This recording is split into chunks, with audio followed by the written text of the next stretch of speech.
মহান আল্লাহ তাআলার দরবারে আশ্রয় প্রার্থনা করছি, যিনি এই বিশ্বজাহানের মালিক।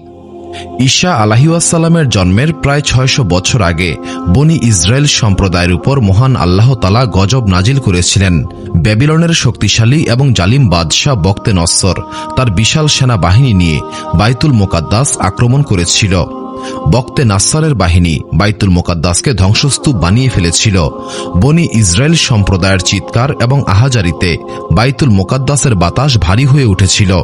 মূল আলোচনা শুরু করার আগে ভিডিওটি লাইক করুন এবং চ্যানেলটি সাবস্ক্রাইব করুন। এই দুনিয়াতে মাত্র ৪ জন বাদশাহ সমগ্র দুনিয়া শাসন করতে পেরেছিল। এই ৪ জনের মধ্যে 2 জন ছিল মুসলিম এবং 2 জন ছিল কাফের। কাফের 2 জন ছিল নমরুদ এবং বক্তে নসর। একদিন বক্তে নসর তার সিংহাসনে বসে মন্ত্রীদের সঙ্গে আলোচনা করছিলেন। এমন সময় রাজ্যের প্রধান জ্যোতিষী চিন্তিত মুখে বক্তে নসরের সামনে এসে উপস্থিত হল। বক্তে নসর বলল, হে সম্মানিত জ্যোতিষী, আপনাকে চিন্তিত মনে হচ্ছে। জ্যোতিষী বললেন, মহামান্য বাদশাহ, আমাকে ক্ষমা করুন। বিগত কয়েকদিন যাবৎ আকাশের নক্ষত্রসমূহের মধ্যে অদ্ভুত একটা পরিবর্তন লক্ষ্য করছিলাম। এরপর আমি গণনা করে জানতে পেরেছি বনি ইসরায়েল সম্প্রদায়ে এমন একটি শিশু জন্মগ্রহণ করবে। এই শিশু আপনার রাজত্বকে ধ্বংস করে ফেলবে।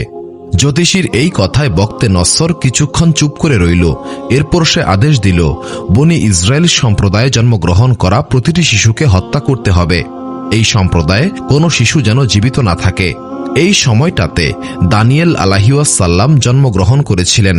যখন দানিয়েল আলাইহিসসালামের মা জানতে পেরেছিলেন বক্তে নসর বাইতুল মুকাদ্দাস আক্রমণ করে বনি ইসরায়েলি শিশুদেরকে হত্যা করে ফেলবে, তখন দানিয়েল আলাইহিসসালামের মা প্রচণ্ড ভয় পেয়েছিলেন। তিনি রাতের অন্ধকারে শিশু দানিয়েল আলাইহিসসালামকে নিয়ে একটি জঙ্গলে চলে গেলেন।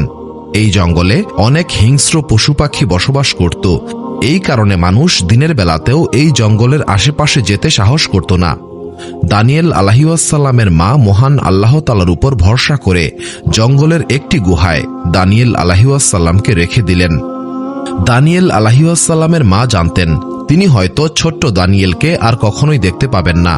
তবে জালিম বাদশার হাতে নিহত হওয়ার চাইতে মহান আল্লাহ তাআলার উপর ভরসা করাকেই তিনি অধিক যুক্তিযুক্ত মনে করেছিলেন। সেই জঙ্গলে ঠান্ডা এবং অন্ধকার রাতে ছোট্ট দানিয়েল আলাইহিসসালাম একাকী সেই গুহায় পড়ে রইলেন। ছোট্ট দানিয়েল ক্ষুধার যন্ত্রণায় কান্না করছিল। ছোট্ট দানিয়েলের কান্নায় জঙ্গলের পরিবেশ ক্রমশ ভারী হয়ে উঠছিল। এমন সময় একটি সিংহী সেই গুহায় এসে উপস্থিত হয়েছিল। মহান আল্লাহ তাআলার কুদরতে এই সিংহী দানিয়েল আলাইহিসসালামের উপর আক্রমণ না করে পরম মমতায় দানিয়েল আলাইহিসসালামকে বুকে তুলে নিয়েছিল। সিংহী পরম মমতায় দানিয়েল আলাইহিসসালামকে দুধ পান করাচ্ছিল। এই সিংহী সারা রাত দানিয়েল আলাইহিসসালামের পাশেই বসেছিল। যদি অন্য কোনো হিংস্র পশু দানিয়েল আলাইহিসসালামের আশেপাশে আসার চেষ্টা করত, তবে সেই সিংহী গর্জন করে তাদেরকে তাড়িয়ে দিত। এইভাবে দিনের পর দিন রাতের পর রাত অতিবাহিত হচ্ছিল। জঙ্গলের এই গুহায় সিংহীর তত্ত্বাবধানে দানিয়েল আলাইহিসসালাম বড় হচ্ছিলেন।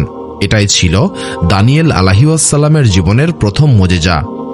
যখন দানিয়েল আলাইহিসসালাম বড় হলেন, তখন মহান আল্লাহ তাআলা দানিয়েল আলাইহিসসালামকে নিজের সম্প্রদায়ের কাছে ফিরে যেতে বললেন। মহান আল্লাহ তাআলার আদেশে দানিয়েল আলাইহিসসালাম বনি ইসরায়েল সম্প্রদায়ের কাছে ফিরে এসেছিলেন। বনি ইসরায়েল সম্প্রদায়ের কাছে ফিরে আসার পরেই শুরু হলো দানিয়েল আলাইহিসসালামের আসল পরীক্ষা। এবার দানিয়েল আলাইহিসসালামকে মুখোমুখি হতে হবে পরাক্রমশালী বক্তে নসরের, যে বক্তে নসর লক্ষাধিক বনি ইসরায়েলিকে হত্যা করে জেরুজালেম ধ্বংস করে ফেলেছিল। দানিয়েল আলাইহিসসালাম বাইতুল মুকাদ্দাসে ফিরে আসার কয়েকদিন পরেই বক্তে নসর আবারও বাইতুল মুকাদ্দাস আক্রমণ করেছিল। এই সময়ে বক্তে নসর হাজার হাজার ইহুদিকে বন্দী করে ব্যাবিলনে নিয়ে যাচ্ছিল। এই বন্দী যুবকদের মধ্যে দানিয়েল আলাইহিসসালামও ছিলেন। দানিয়েল আলাইহিসসালামের বেশ কয়েকজন সঙ্গীও বন্দী হয়েছিল। এই সঙ্গীরা হচ্ছেন আজারিয়া, মিশায়েল এবং হানানিয়া। বনি ইসরায়েল সম্প্রদায় ব্যাবিলনে পৌঁছে অবাক হয়ে গিয়েছিল, কারণ তৎকালীন ব্যাবিলন ছিল এই দুনিয়ার সবচাইতে সমৃদ্ধ শহর। যখন বনি ইসরায়েলিরা ঝুলন্ত বাগান দেখতে পেয়েছিল, তখন তারা বিস্ময়ে হতবিহ্বল হয়ে পড়েছিল। যখন বন্দীদেরকে বক্তে নসরের সামনে উপস্থিত করা হলো,